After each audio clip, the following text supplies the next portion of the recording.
Hello दोस्तों, कैसे हैं आप सब। उम्मीद करती हूँ अच्छे और मस्त होंगे। आज की कहानी है गरीब ससुराल में बनाया अमीर बहू ने अनोखा खाना। दिल्ली की गुलमोहर रोड पर एक आलीशान कोठी थी। बड़ी बड़ी खिड़कियों से सूरज की रोशनी छनकर आती, संगमरमर की जमीन पर दौड़ते रोबोट वैक्यूम क्लीनर, रसोई में चमचमाता माइक्रोवेव और हाईटेक ओवन। और वहां रहती थी संध्या। संध्या एक पढ़ी लिखी, आत्मविश्वासी और बेहद आधुनिक लड़की थी।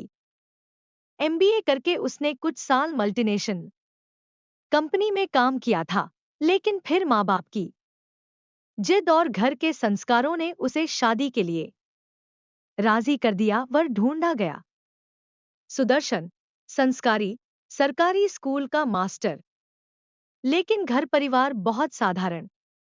गांव के एक छोटे से कोने में बसा एक सीमेंट ईंटों का घर, जहां बिजली भी रोज नहीं आती थी। संध्या ने कभी कल्पना नहीं की थी कि उसकी शादी किसी ऐसे घर में होगी जहां न गैस है, न फ्रिज, न किचन टाइल्स। माम पापा ने भी कहा, बिटिया कुछ दिन मुश्किल लगेंगे, फिर सब ठीक हो जाएगा, तुम्हारा संस्कार है, सब निभा लेगी। शादी हुई धूमधाम से नहीं, पर सादगी से। दिल्ली की संध्या जब पहली बार अपने ससुराल पहुंची तो चारों ओर कीचड़ भरी गली, टूटी सीढ़ियां और आंगन में बंधी गायें देखकर मन थोड़ा कांपा, मगर उसने मुस्कुराकर सबका अभिवादन किया। घर में 4 लोग, सासू माँ, ससुर जी, जेठानी और उसका बेटा। घर में कुल 2 कमरे, एक छोटा सा किचन और बाहर खुला आंगन। पहले दिन की थकावट के बाद जब रात को सोने गई तो कमरे की दीवारों पर रेंगते छिपक लिया और छत से झूलता बल्ब देखकर उसका दिल सहम गया। रात को तकिया भी पुराना था और रजाई से रुई निकल रही थी। फिर भी संध्या ने खुद से कहा, मैं कोई दुख नहीं लाऊंगी इस घर में। मैं कोशिश करूंगी कि यहाँ जो है उसी में कुछ नया कर सकूं। अगली सुबह 5 बजे सासू माँ ने आवाज दी, बहू दूध निकालना है, चूल्हा भी जलाना है, जेठ जी को चाय चाहिए। संध्या ने पहली बार लकड़ियों का चूल्हा देखा, उसे जलाना, उसमें अंगारे संभालना। दोस्तों, स्टोरी को पूरा अंत तक जरूर सुने। यदि आप हमारे चैनल पर नए हैं और अभी तक आपने चैनल को सब्सक्राइब नहीं किया है तो प्लीज वीडियो को लाइक और चैनल को सब्सक्राइब जरूर कर लें। अभी कर लें, क्योंकि बाद में आप भूल जाएंगे। सब कुछ नया था शहर में। वो सिर्फ बटन दबाकर इंडक्शन ऑन करती थी। यहाँ तो हाथ जल रहे थे, धुआं आंखों में घुस रहा था। लेकिन संध्या ने हार नहीं मानी। उसने बर्तन धोए, दूध उबाला और जब पहली बार चूल्हे पर चाय बनाकर सासू माँ को दी तो उनकी आंखें भर आईं। उन्होंने धीरे से कहा, दिल्ली की बहू होकर भी तुमने शिकायत नहीं की। ये चाय बहुत स्वाद है, तुम्हारे हाथों का पहला स्वाद हमारे लिए अमृत है। चाय पीते हुए संध्या की आंखों से भी एक आंसू गिरा, शायद धुएं का नहीं, अपनत्व का। उसी दिन जब दोपहर में खाना बनाना था तो उसने रसोई का जायजा लिया। बर्तन पुराने थे, मसाले मिट्टी के डिब्बों में रखे थे और सब्जी केवल आलू और मटर थी। कोई फैंसी सॉस नहीं, कोई एग्जॉटिक चीज नहीं। फिर भी उसने हाथ में बेलन पकड़ा और पहली बार तवा गर्म किया।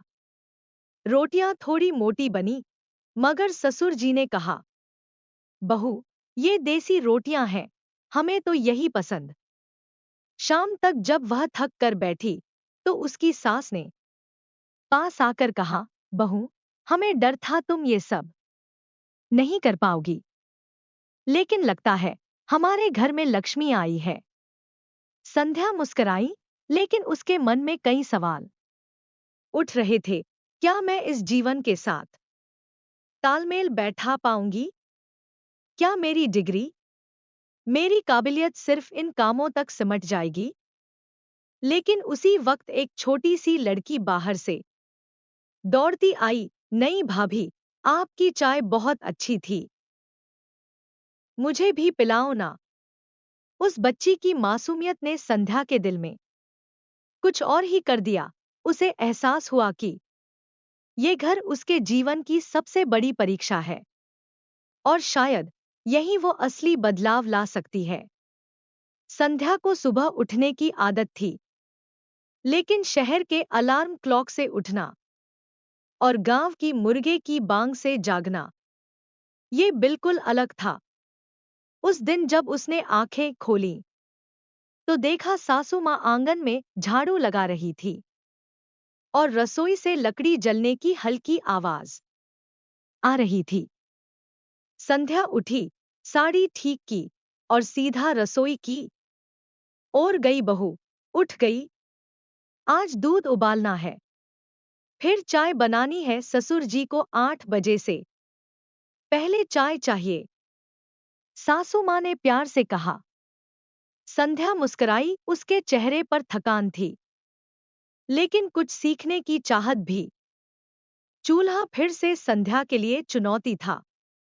लकड़ी डालना, उसमें आग पकड़वाना और बिना गैस के दूध उबालना, ये सब वो पहली बार कर रही थी।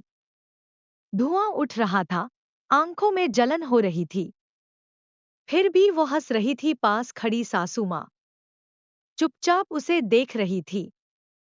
बहू, लकड़ी कम डाल, नहीं तो दूध उबलकर बाहर गिर जाएगा। संध्या ने बात मानी, आंच धीमी की और आखिरकार एक भगोने में चाय तैयार होने लगी।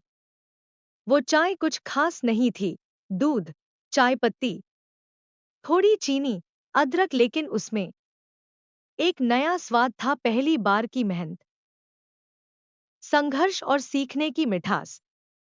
जब चाय सासू माँ ने पहली चुस्की ली, तो थोड़ी देर बाद उन्होंने संध्या की ओर देखा। बहू, ये चाय बहुत अच्छी है, मुझे तो वर्षों बाद ऐसा स्वाद मिला है। संध्या को ऐसा लगा जैसे कोई गोल्ड मेडल मिल गया हो। उसके होठों पर मुस्कान थी, लेकिन सासू माँ की आंखों में नमी थी। बिटिया, हम सोच रहे थे तुम 1-2 दिन में तंग आकर वापस चली जाओगी, पर जिस लगन से तूने आज चाय बनाई, लगता है तू बहुत कुछ कर सकती है। संध्या भावुक हो गई। उसने सासू माँ का हाथ थाम लिया और कहा, मां जी, मुझे यहाँ किसी महल की जरूरत नहीं, बस आप सबका साथ और सीखने का मौका चाहिए। उस दिन पहली बार सासू माँ ने उसे सीने से लगाया। चाय की एक प्याली ने न सिर्फ दिन की शुरुआत की, बल्कि सास बहू के रिश्ते में नई मिठास घोल दी। और ये केवल शुरुआत थी। संध्या अब सीखने के लिए तैयार थी और सासू माँ अब उसे सिखाने के लिए।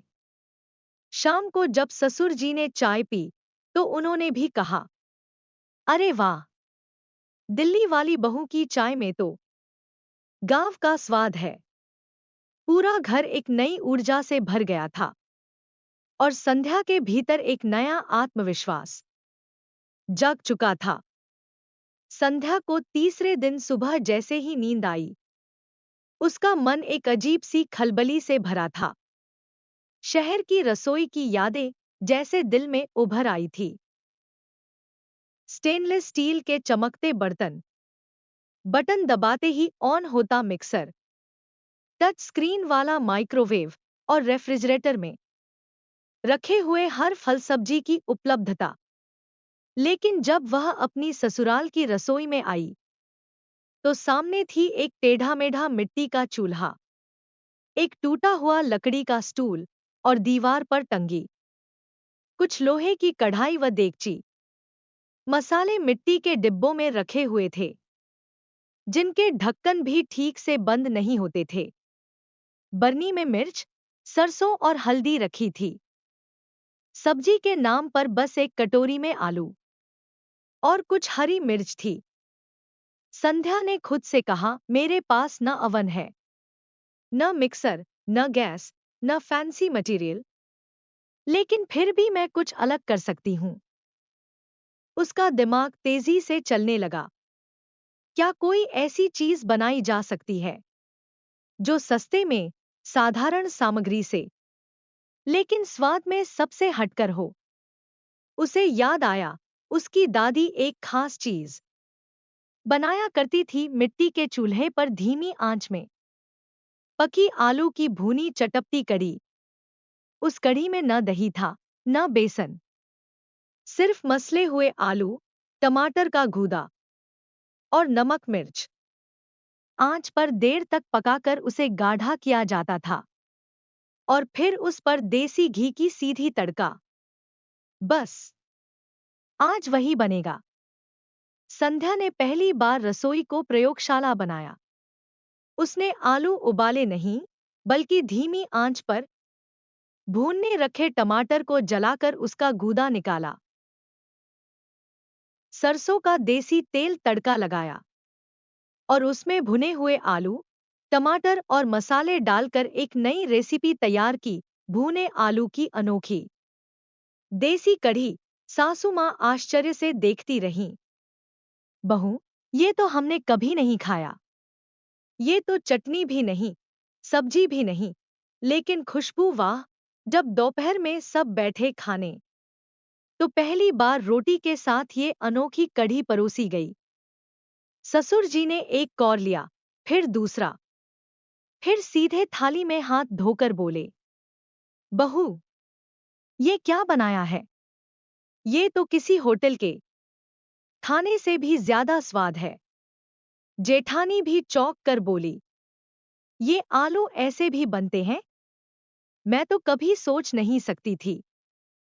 संध्या मुस्कुराई और बोली, हमारे पास साधन कम है, लेकिन सोच और स्वाद तो हमारे पास है ना मांग जी।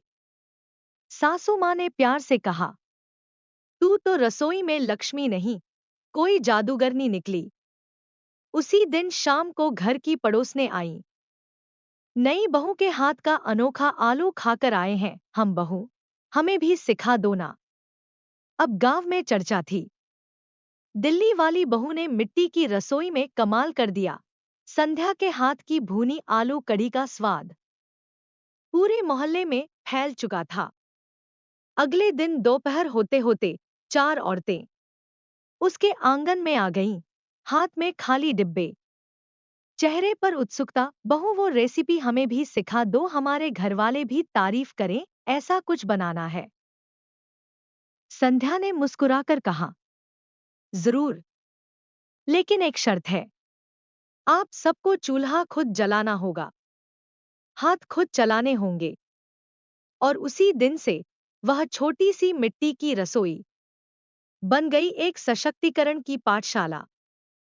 संध्या ने उन्हें न केवल आलू कढ़ी बनाना सिखाया, बल्कि यह भी बताया कि कैसे कम साधनों में भी स्वाद और सेहत दोनों को पाया जा सकता है। सासू माँ को लगा, हमारी बहू सिर्फ रसोई में काम नहीं कर रही, वो पूरे गांव को जगा रही है। अब हर दोपहर 2-4 महिलाएं आ जातीं, कोई भुना चना सीखने, कोई ज्वार का हेल्दी लड्डू, तो कोई बाजरे की टिक्की। संध्या अब रेसिपी नहीं, सम्मान गढ़ रही थी।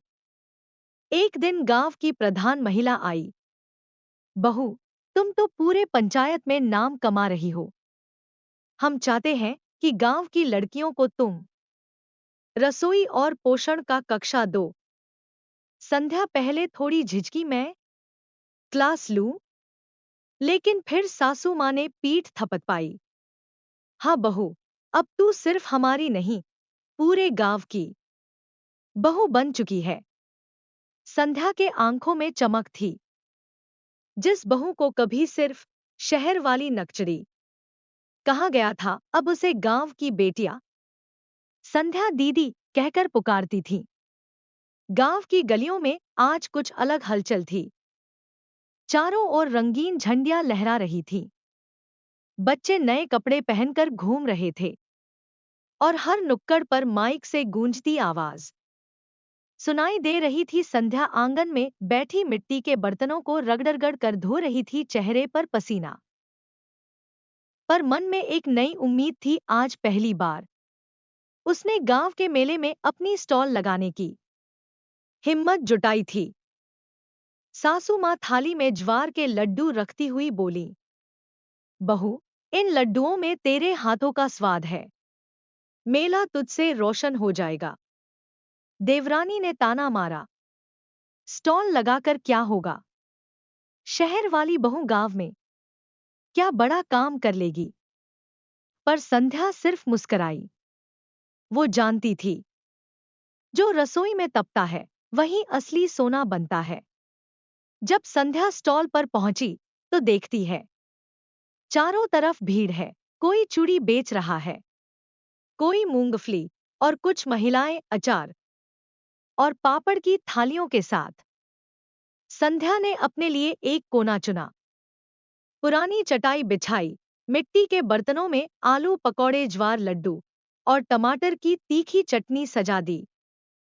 साथ में एक हाथ से बने पोस्टर टांग दिया, दिल्ली वाली बहू का देसी स्वाद। पहले घंटे कोई नहीं आया, लोग पास से गुजरते झांकते और आगे निकल जाते। संध्या थोड़ी हताश हुई, पर हार नहीं मानी।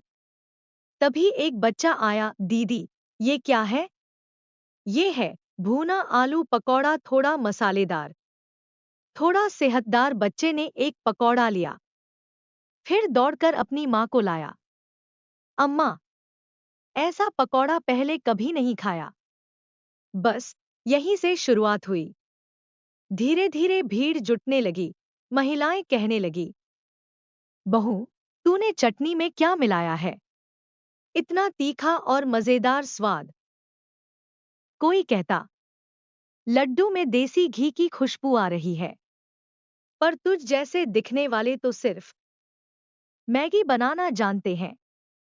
संध्या मुस्कुराकर बताती, नानी का नुस्खा है और मम्मी की समझ। लोग दंग थे। वो जो कभी सोचते थे कि ये बहू बस मेकअप और फोन में लगी रहेगी। आज उसकी स्टॉल सबसे लोकप्रिय बन चुकी थी। दूर से खड़ी देवरानी जल भुन रही थी। उसका अचार किसी ने नहीं पूछा। वो आई और बोली, तूने कुछ खास डाल दिया है क्या? या शहर की हवा ही अलग होती है?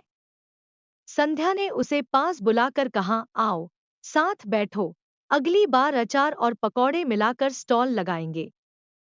देवरानी हैरान थी, ये कैसा उत्तर था? शहर वाली बहू घमंड नहीं, साझेदारी सिखा रही थी। मेले के अंत में प्रधान जी आए। उनके साथ ब्लॉक अधिकारी भी थे। उन्होंने हर स्टॉल का चक्कर लगाया और संध्या के पास रुक गए। यहाँ तो भीड़ सबसे ज्यादा है, स्वाद भी अनोखा है। उन्होंने एक लड्डू खाया, फिर पकौड़ा और चटनी।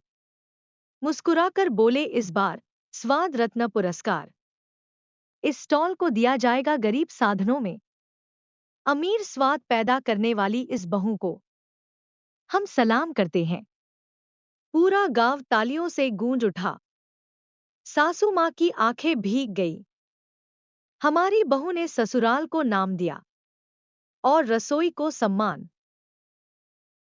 रात को घर लौटी तो देवरानी चुप थी, पर खाना परोसने आई। संध्या ने पूछा, क्या हुआ?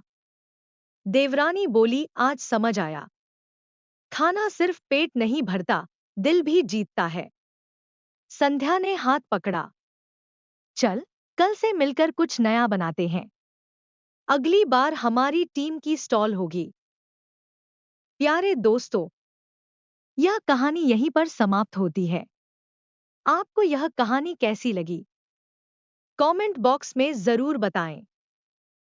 अगर आपको हमारी ये कहानी पसंद आई हो तो कृपया हमारे वीडियो को लाइक, शेयर और चैनल को प्लीज सब्सक्राइब जरूर कर लें। इससे हमें मोटिवेशन मिलता है और आप तक ऐसी ही प्रेरणादायक और मजेदार कहानियां सबसे पहले पहुंचती रहेगी। प्यारे दोस्तों, नमस्कार।